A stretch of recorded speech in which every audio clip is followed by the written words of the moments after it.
I am so proud of this brother for setting a great example for our people to follow. This brother just did his big one, y'all. And what I mean is just thinking outside the box. He's not just a rapper. He's not somebody who just writes songs for people. He's an actor as well. And with this new movie that's about to come out, I know y'all probably heard about it in the past, but this right here is going to bring your mind into a different perspective, because who we about to react to now is one of my favorite YouTubers who goes by the name of Geek About It. And how he breaks things down, he's going to put it into a perspective that ain't nobody talking about, bro. And the rapper that I'm talking about is none other than Kendrick Lamar. When we first heard that Kendrick Lamar, PG Lane, is doing a joint venture with the producers from South Park, we just thought, oh, okay, it's gonna be it's gonna be a little funny joint. Nah. Once y'all hear this breakdown right here, I want y'all to think like a Jordan Peele type movie. One of them Get Out joints. This gonna be something like that. Y'all know how crazy South Park get. Now the writers and stuff that came together and they joined with PG Lane, bro, this gonna make you look at Kendrick, Dave Free, and the whole PG Lane. What it's gonna do is give you inspiration. It's gonna make you want to go try other things. Once y'all hear this breakdown, check this out, y'all. Kendrick Lamar and the creators of South Park are about to release the most unhinged movie we've seen in a long time. We're doing a movie with Kendrick Lamar and Dave Free and their company. What is the comedy? What's the genre? I would say comedy. Comedy. Yes. Very funny. Whitney Springs is a dark comedy from PG Lang and the creators of South Park, starring none other than Kendrick Lamar. Pay attention, dark comedy. He picked a pretty tough character to play for his first character. Well, he's a genius. He's his own kind of impressive creative force, and he's the real deal for sure. The film follows a black man who works at a slavery museum and has grown increasingly frustrated with his job, and things only get stranger from there.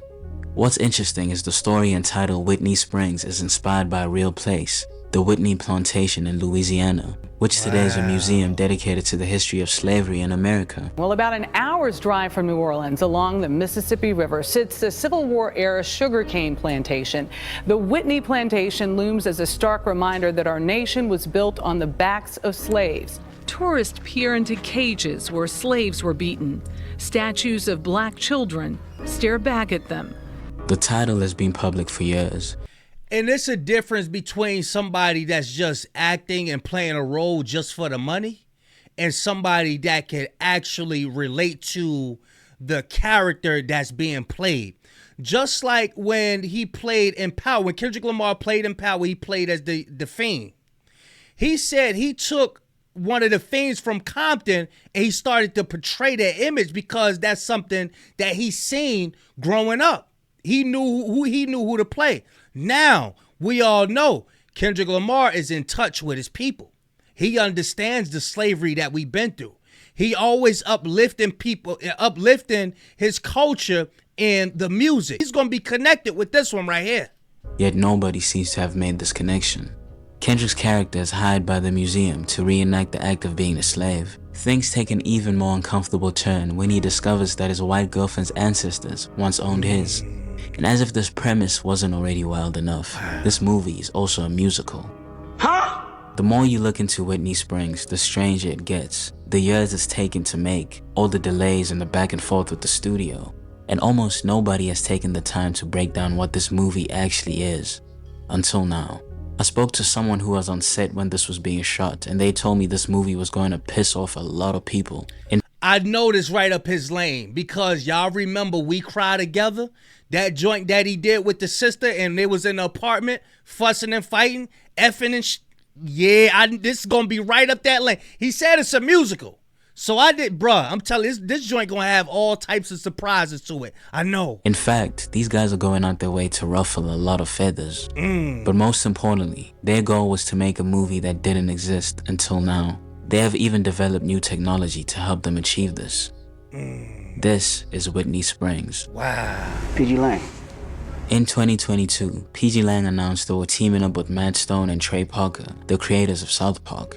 It sounded like one of the strangest collaborations imaginable. Hi, I'm Trey Parker. And I'm Matt Stone. And this here's Old Scratch. Say hi, old fella.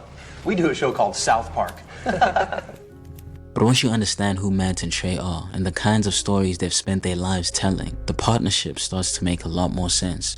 What makes Matt Stone and Trey Parker so unique is their complete lack of fear when it comes to their art. From the time we were just starting, you know, when it was like, hey, you can't do this, this is gonna screw up your career, we'd be like, okay. And we'd be like, well, okay, we're gonna do that anyway. When you're doing this kind of stuff, you have to be fearless. We're not gonna be afraid of anyone. Their mindset is very similar to PG Lang, which is to make things that always push the envelope. Projects that go against the grain. A lot of the stuff, the subject matter we've tackled, the way we found ourselves there is simply by trying to do something that no one else has touched. And so we're like, well, there's a reason why people haven't touched that. And we're like, oh, really? Because we want to go do jokes that other people haven't done, you know? Yeah. Are there lines that you won't cross? No. I don't, yeah, we haven't found one yet. They've spent 30 years. Bruh, this is creativity.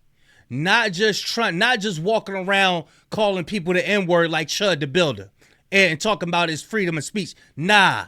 You got a lot of creatives that's out there who hate the higher uppers because they try to restrain people to stay in one mind frame. They hate that because creating is about pushing the boundaries and pushing the limits. I know they going somewhere, and this is how Kendrick Lamar is. He pushes limits. This is what he do, bruh. Certified lover boy, certified what? I'm telling you, bro, that's pushing the limits. We never heard no rappers on radio, mainstream, saying what Kendrick Lamar be saying, bro. So imagine this transforming over to the music. Come on, bro. This is about to be live. Years making fun of everyone and everything. Yeah, I like fish sticks. You like to put fish dicks in your mouth. Yeah, you're a gay fish. All right, that does it. I'm gonna kick your mother ass. Choke a South Park writer with a fish stick. Politicians, celebrities, and corporations, and even religions. South Park's spoof of the Prophet Muhammad is drawing death threats. Nobody is off limits, and especially not their peers in Hollywood. Mr. Cruz, you can't just stay in the closet, all right? You need to come out. What's going on? Tom Cruise won't come out of the closet. Do you set out to piss people? Never. We just know we're going to. Deliberate or not. You know who they remind me of? Drewski. Drewski do the same thing. There's people that's on the rise that's ready to push the envelope. They saying hell with all this. We about to push this. But I believe when y'all listen to the writer behind this movie, bruh, he's like that. Trey Parker and Matt Stone have made a career and a fortune taking people down. What I like about them is behind their jokes, they're always trying to say something meaningful. Like the South Park episode about the NCAA and its legalized slavery with college students. You know what's getting a lot of traction in the last like maybe 6 months is how f***ed up the NCAA is and how f***ed up it is that players don't get paid in front of like 20 million people and they can't afford to fly their mom to the game. You have some mighty strong-looking workers here, sir. I'd be willing to offer you $40 for 2 of the white ones and $50 for the blacks. Are you referring to our student athletes? Student athletes. Oh, that is brilliant, sir. Their first full-length project was an X-rated puppet movie called Team America. Jesus, this is a nice limo. Yes, it is. Now suck my cock. Underneath the crazy jokes, they addressed America's war on terrorists post 9/11. This movie pokes fun at America's ignorance towards other countries in so many different ways, like how different countries are subtly portrayed with lazy stereotypes. Bagala! Muhammad Jihad Allah Durka Durka Muhammad Jihad! Fuck. Dirk Allah. Durka Muhammad Jihad. Haka Sherpa Sherpa. Bakala. And once again, they set their sights on some of the biggest names in Hollywood and made sure to clown as many of them as possible. When Team America came out, I saw it like 5 or 6 times. That's a movie that nobody in Hollywood wanted to be referenced in. Because they skewered everybody. This kind of deeper meaning type storytelling falls right in line with how Kendrick likes to create his work. He likes to leave all sorts of details for people to catch on to later. It has to be something you're gonna live with for a long time. I like to put a lot of different things and you know, word plays and messages in my music because I want it to live further than 2 weeks. We take it, we listen to it, and we move on. But I want it to live for the next 20 years. So you have to listen to it over and over and over again, you know, to fully understand. The beauty about Matt. Rewind time is more to find. Shout out to Loaded Lux, man. And this is the crazy part. You got this guy Drake talking about, yeah, he creates moments. Yeah, there's no longevity in it. What? Stop playing, bro. These people are sitting down thinking. This is why they come out every 4 years, 5 years, because they're actually spending time to create a genuine project that has to be thought about. They ain't just trying to push ChatGPT rhymes on people, bro. Facts. And Trey's work is they make what they genuinely enjoy, and somehow it turns into a hit every time. Naturally, because of the nature of their show South Park, they constantly clash with the studio about what they weren't allowed to do or say. If they were told they couldn't do something, then they'd change it into something much worse. The roughest days, I mean, Paramount, it was just, you know, there's just a lot of miscommunication and a lot of things like that they just assumed that we would be okay with, and then we'd be like, no, we're not doing that. It was really, they really had an attitude of like, we know how to do South Park, not you guys. Yeah, exactly. Like, yeah, so that's what they do. They got really angry, right? And threatened to sue us and everything. They're infamous for their letters to the studio, which look, they getting their creativity stolen too. Basically always telling them if they stop interfering, they'll make them all the money in the world. We have figured out a way to make this video work. It's our formula for success. Cooperation plus you doing nothing equals success. After the success of South Park, they did their puppet movie Team America. Then they created a Broadway musical called The Book of Mormon, which became a crazy hit and has grossed over $1 billion worldwide, making it one of the most successful Broadway shows in history. This has been the scene outside the Eugene O'Neill Theater since March, as people line up for The Book of Mormon. It has already grossed $32 million, is sold out for the next 5 months, and probably will be for years to come. Most recently, they signed a 5-year $1 billion deal for South Park with Paramount Studios, the people that are also behind this movie. You are the 2 wealthiest comedians in the world. That's not true. Trump is a comedian. Well, And he's definitely richer. Definitely, yeah. Because they have all this leverage at Paramount, this group is able to do things which normally would never fly. Paramount isn't in the business of making original movies currently, especially a crazy movie about slavery that doesn't have a big movie star to put people in seats. This is the kind of movie that would send straight to streaming services. In fact, they try to stop it from going to theaters like they've done with their other movies recently, but Matt and Trey were not going for that. The latest update we got for the movie was Paramount now has to put it in theaters, and they will do so with closed eyes and gritted teeth. They have to put it in theaters. And another thing I'm gonna say, listen, I'm gonna tell you how this is that Kendrick Lamar and Dave Free are in alignment with their mindset. Is because when you look at their videos like Luther and all that, bruh, their videos have so many messages in it, bruh. People still haven't yet found out what's the red tarp GNX. Still haven't figured it out. It's so many messages in their artistry, bro. I love it, man. This film makes them nervous. They're most probably doubting it'll do well at the box office, but they literally have no choice. A couple of the movie projects we're working on, they have to be shown in the theater and they have to be premiered there because they have to be seen in a collective experience. It is the best way to see it. But what I'm saying is like, it's a way you can't lie, right? People are gonna show up to the theater. And that's one of the ways that theater is a much more honest thing than streaming. I really, really don't believe anything I hear about what's a hit on streaming at all. Like, I'm not kidding. Like, almost conspiratorial. Like, I just don't believe it at all. Netflix has a $70 million movie on every week, and then you hear about it, it's gone in 3 days. Damn. Like, screw that. Like, that sounds terrible. Wow. Like, I don't know. And I'm not talking about money. I'm just talking about, like, that just sounds terrible, you know? Right. That's just like a terrible fate for something that you care about. They wouldn't be able to do all of this without these two being a part of it.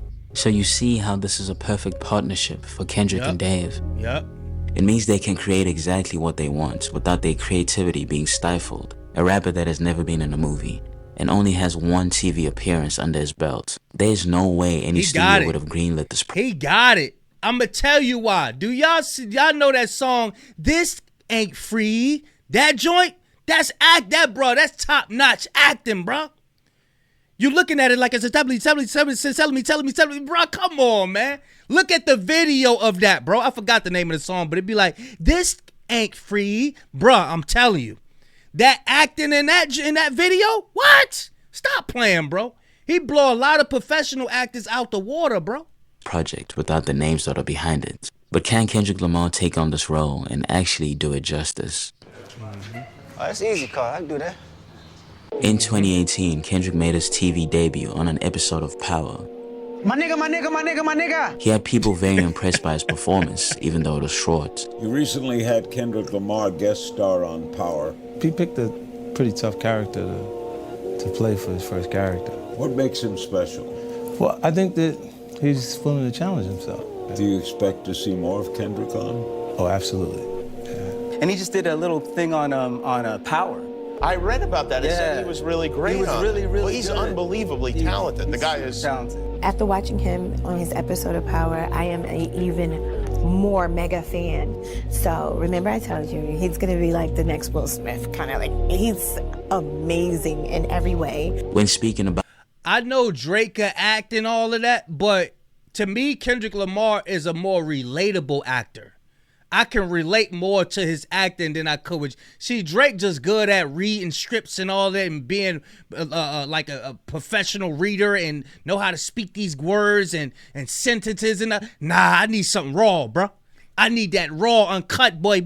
About this appearance, he was adamant about challenging himself, not just doing a cool cameo that doesn't require much like how artists usually do. All right, this check-in time. If y'all still rocking with me, put it in the comment section. I'm going to get a ticket to this movie.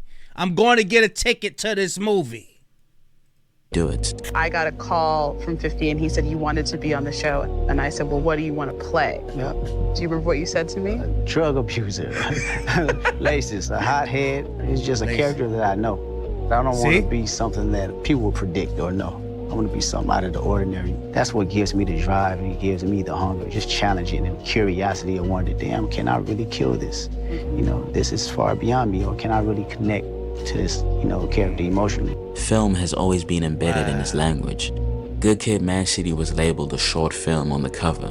The video for These Walls was a black comedy, and it unfolds like a sketch. He has always been pulling from cinema, which is something he has always had a great passion for. In 2015, Don Cheadle, the actor, tried to cast Kendrick in his Miles Davis film. He wanted him to play a character that ended up getting portrayed by Lakeith Stanfield. I had wanted him, and he was someone that I had thought about casting in my movie that I did, Miles Ahead, and have him play the role of Junior. And we talked about it for a long time, and he said, I don't think I'm ready to do that. To him, it wasn't some sort of vanity metric to say he was in a movie. If he's going to do it, he's going to do it right. Though Don Cheadle couldn't get him in the movie, he was still able to perform alongside Kendrick in the DNA video. And, to talk about acting, like when we shot that video, Kendrick was so, with it. You know what I mean? He was so, between takes, in our part of the video, he's handcuffed to the table and he's, doing his whole stuff in cuffs, and we'd cut and they would go to take the handcuffs off and he'd be like, no. In character. He's in character. He stayed in them the whole. Wow. He said they offered to take the handcuffs off during breaks. And he was like, nah, just so he could stay in character. That's discipline, bro. That's discipline. Now, if you would have left this up to Drake, if you would have left it up to him, he would have had to go get some wine spritzers. He would have had to go, I need you to put powder in my face. What they said, powder my nose. I need this. I need my diapers. I'm telling you. Video, I was like, does he know that he doesn't have to leave these on when the camera's on? He's like, no, he's dead, really committed. And for years, he was preparing, learning from the greats like Don Cheadle, aka the original Kung Fu Kenny. He wanted to know how stories were structured, how characters were written, and how great films actually worked. He had called me up one day and he's like, what are you doing? And I kind of took a screenshot of when I was writing the movie, and I had all these 3x5 cards laid out on the counter, and he's like, what is that? I'm like, I'm just trying to figure out what scenes go where and how to organize that. He's like, why would you do that? And we were on the phone for an hour with him just so curious and so inquisitive about the writing process and how it works and how do you prepare this and why would you move that scene there, I was like, wow, this dude's just a curious, he's just a very curious dude. I did Kendrick a lot. In this interview, you can see Don was about to say Kendrick really wants to make movies, and then he quickly stops himself. It was great, and he really wants to, and he just did a little thing on Power.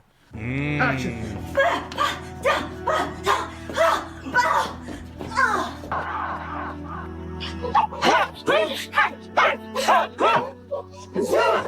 Wow. Many of the people around him speak. He ain't hired no stunt man. He actually took kung fu lessons himself to do that. That's fire. Speak about his approach to discipline and preparation. He's always prepared, like DJ Head says, and he won't be any different for this endeavor. Dot is in shape year-round. He's one of the most prepared individuals I know. He knew he wasn't ready 10 years ago, and he took all this time to prepare and to learn from the greats. The same way Will Smith called onto him for advice about his music, I'm pretty sure Kendrick has called onto him and others while preparing for this project.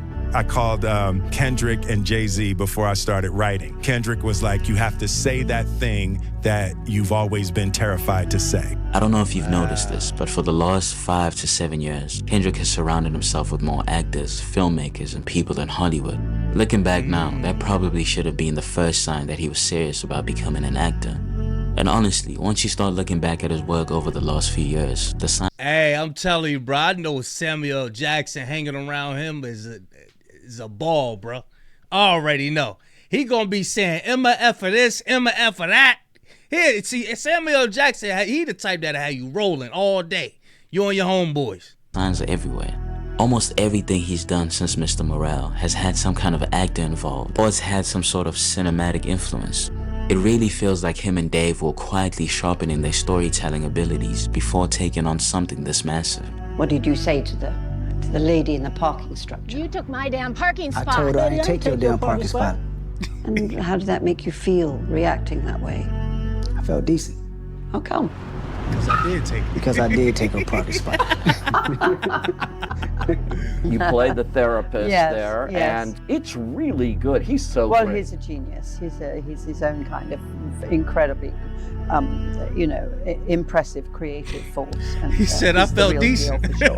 He asked me to participate, and of course, he's the kind of artist that I particularly love. You know, that sort of very uncompromising, very serious artist. Mr. Morale, this is Helen Mirren, and I'll be guiding you through this performance. You've been in your comfort zone for over 1,855 days. I've been going through some things. He had Tessa Thompson interview him during the screenings for We Cried Together. In this interview, he revealed he wanted to capture the writing and the cinematography first. In fact, he hadn't even planned to put it on the album. I swear I'm tired of these emotional ass, ungrateful ass bitches, unstable ass, confrontational ass, dumb bitches, wanna bring a nigga down, even when I'm trying to do right. We can go our separate ways right now. You can move on with your life. They actually held limited theatrical screenings specifically to qualify for the Oscars. We also have to look at the team he's built around him. I can't sit here and say it's all me, because these are people that are just as passionate and want to see us win. Adam Newport-Berra is one of the elite cinematographers working today. He's the person responsible for the visual language of The Bear, Euphoria, and The Studio, amongst many other shows. He's been working with Kendrick and Dave since 2020, across music videos, and now this movie. They came to me with a really specific vision for what they wanted to do, and I kind of just felt like I got it right away. Kendrick and Dave always want to push it and change and shape shift, and that's part of that's what I'm talking about. Always evolving and changing, but that's what's incredible about him, is that no matter what he does, it still could only be him behind it. Jake Schreier. You must push the envelope, even in life. I spoke about this before. If you've been at your job over 2 years, 3 years, bruh, go in there and ask for that raise, bruh. I'm telling you, you must push the envelope. You have to push the envelope, bro. You cannot be blocked. Do not let nobody block you, bro. Who directed Marvel's Thunderbolts, has spoken about going with PG Lang to IMAX to study filmmaking. You know, something that happened during the pandemic was I was shooting these music videos, and they were these like long Wonder videos. I did one for for Baby Keem and did one for Kendrick. And, you know, we had this time on our hands and we went with those guys at PG Lang down to IMAX headquarters because we all got to watch Tenet there together.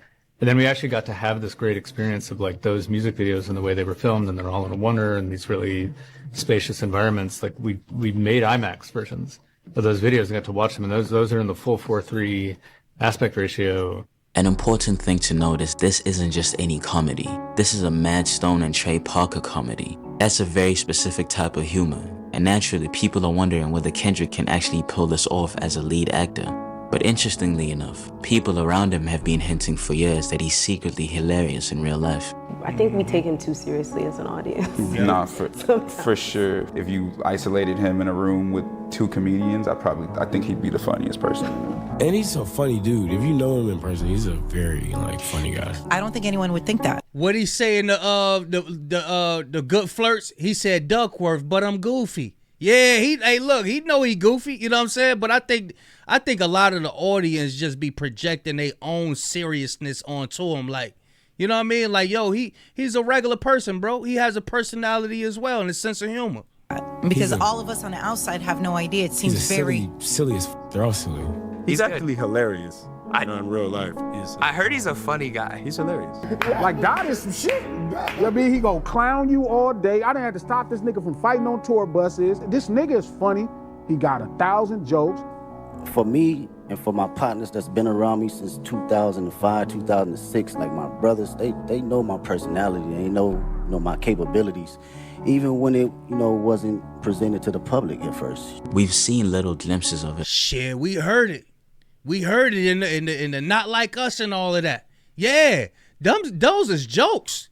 They was for real. There was reality, but that comes from being able to crack on somebody. You know what I'm saying? Play the dozens. But over the years, like when he prank called J-Rock on the radio. 106, who's this? Hello, J-Rock?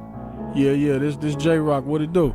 I love the album you've been putting out. Man, I appreciate that, baby. Oh, you know I like him. You know I like him tall, dark, and handsome now. Oh, you like him tall, dark, and handsome? I love him. Okay, I'm gonna make sure I get the album real quick because every time I bump the album, I love it.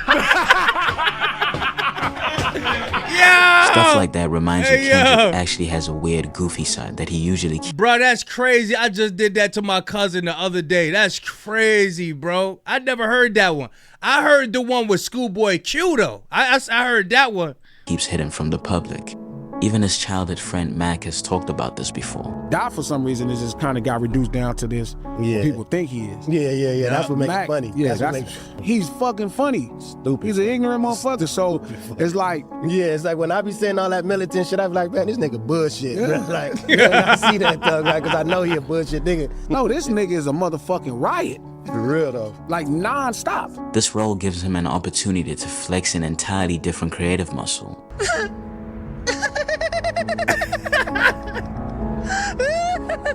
The thing that made me sit up straight when I first started digging into this project wasn't Kendrick.